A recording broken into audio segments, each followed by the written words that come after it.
আল্লাহ পাক যে বিধান নবীজির মাধ্যমে আমাদেরকে দিয়েছেন, তার তুলনায় যদি অন্য কোন বিধানকে কারো ভালো লাগে, পছন্দ হয়, তার ঈমান আছে না গেছে?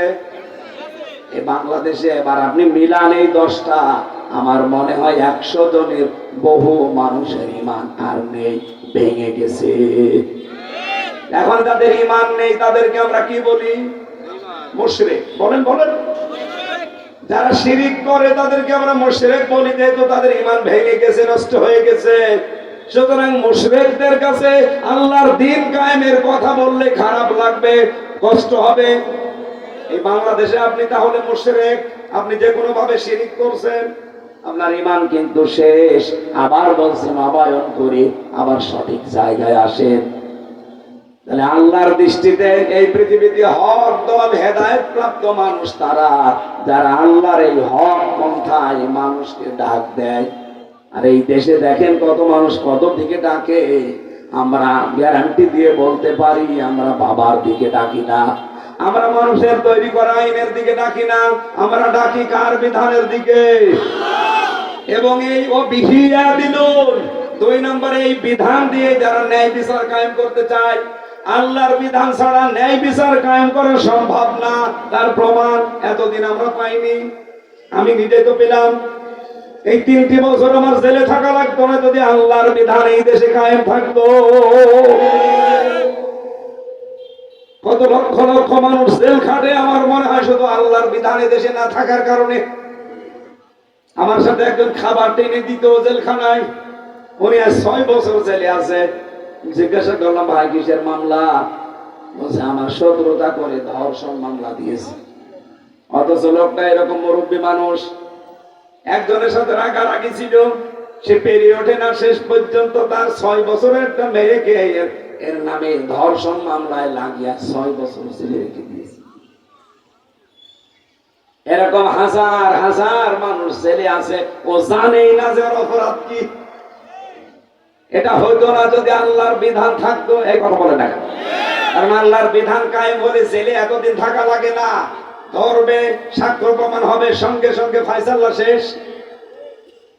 আমাদের দেশে ধর্ষণ করে হাতে নাতে ধরা পড়ে, বলে ঠিক আছে বিচার হবে, বিচার করতে করতে 12 বছর। কথা বলেন না কেন?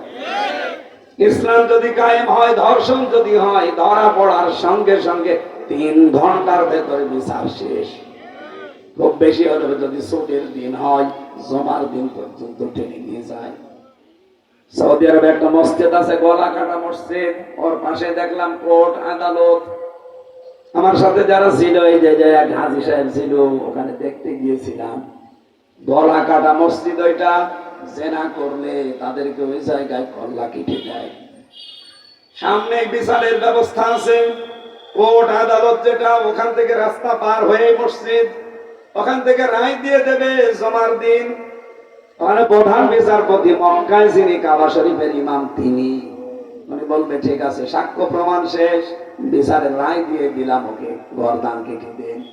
এই সে সবার সামনে জমান নামাজ পড়ে হাজার হাজার মানুষ বের হবে, সবার সামনে ওর কল্লা কেটে আলাদা করে দেবে।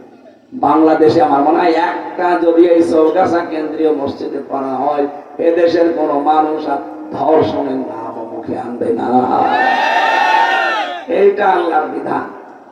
এরকম 500 বিধান আছে আল্লাহর, এগুলো যদি কায়েম হয় তাহলে বিহিয়া দিলুন, ন্যায় বিচার কায়েম হবে। কে বলছেন এটা? ওনার কথায় কোনো মিথ্যার সংসব আছে? লেশ মাত্র আছে? সুতরাং বিশ্বাস আসে না কোন কারণে? আমরা তো তার কথাগুলো আজ এই জমিনে প্রতিষ্ঠা করে ন্যায় বিচার কায়েম করতে চাই। 54 বছর তো দেখলেন উল্টা পাল্টা, কিছুই করতে পারেননি। এবার এটা একটু দেখা যায় না? টেস্ট করার জন্য হলে একটু দেখেন, বাংলাদেশে অন্যান্য দল যারা আছে আপনি তাকান, তারা এখন বিভিন্ন রাষ্ট্রদূতের কাছে ধর্ণা দেয়। অথচ আল্লাহর রহমত, অন্যান্য দেশের রাষ্ট্রদূতরা এসে ইসলামপন্থী জামাত ইসলামের আমিরের কাছে সিরিয়াল লাগিয়েছে, একটু দেখা করতে চায়। তার মানে প্রমাণ হচ্ছে এই দেশে আমার আল্লাহ মনে হয় এবার ইসলাম কায়েম করে দেবে।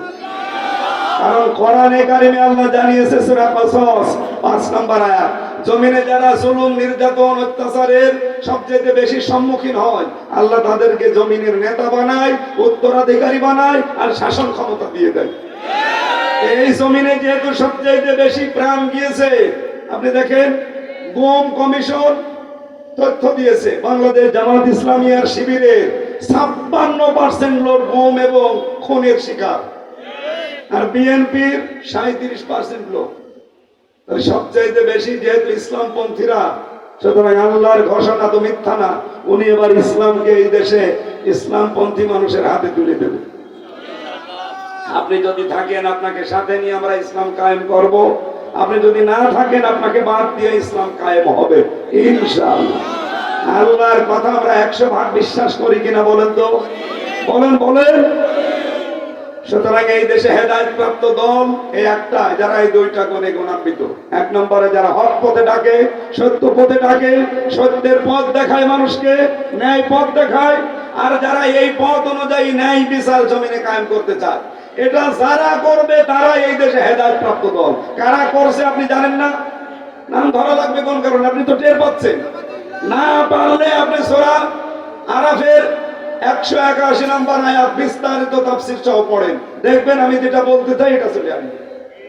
ওমান আসলামু মিম্মান যুক্কিরা বিআয়াতি রাব্বিহি সুম্মা আ'রাদা আনহা ইন্না মিনাল মুজরিমিনা মুনতাকিমুন। আল্লাহ বলেন, বড় জালেম দুনিয়ায় দুইটা, যাকে আল্লাহর আয়াত দিয়ে ওয়াজ করা হয়, আল্লাহর কোরআন দিয়ে বোঝানো হয়, আর সে মুখ ফিরিয়ে চলে যায় অন্যদিকে, এর মতো বড় জালেম আল্লাহর কাছে আর নেই। আর এটা বাংলাদেশে বেশি।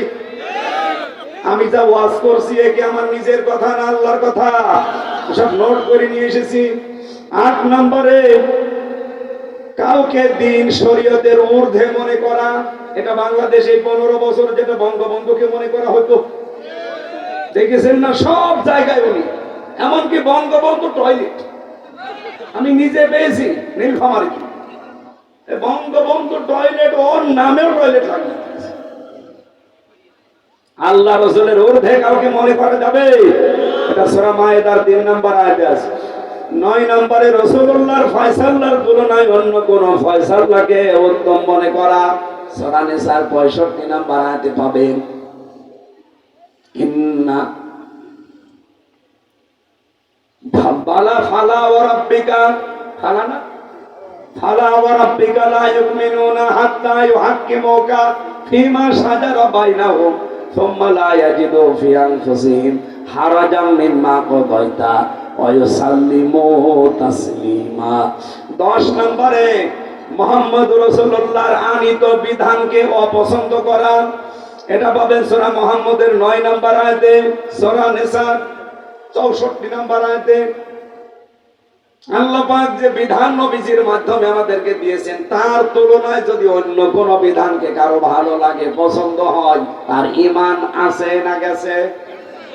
এই বাংলাদেশে এবার আপনি মিলান এই 10টা, আমার মনে হয় 100 জনের বহু মানুষের ঈমান আর নেই, ভেঙে গেছে।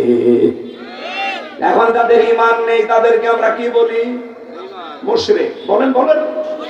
আপনি আশা করছি এই 2টা গুণ যাদের ভেতরে পাবেন সেখানে থাকবেন। আমিন।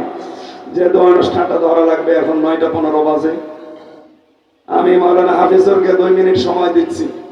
উনি একটা কাজ করবে, কেউ উঠে যাবেন না ভাই, মোনাজাত করে বাড়ি যাবো না, তাড়াতাড়ি একটা হলে এটা আমি আরো। আলহামদুলিল্লাহ ভাই, আমাদের যেহেতু আরেকটা প্রোগ্রাম আছে, এই জন্য অল্প সময় আপনাদেরকে দেওয়া লাগবে। আগামীতে কেউ উঠবেন ভাই, বসেন।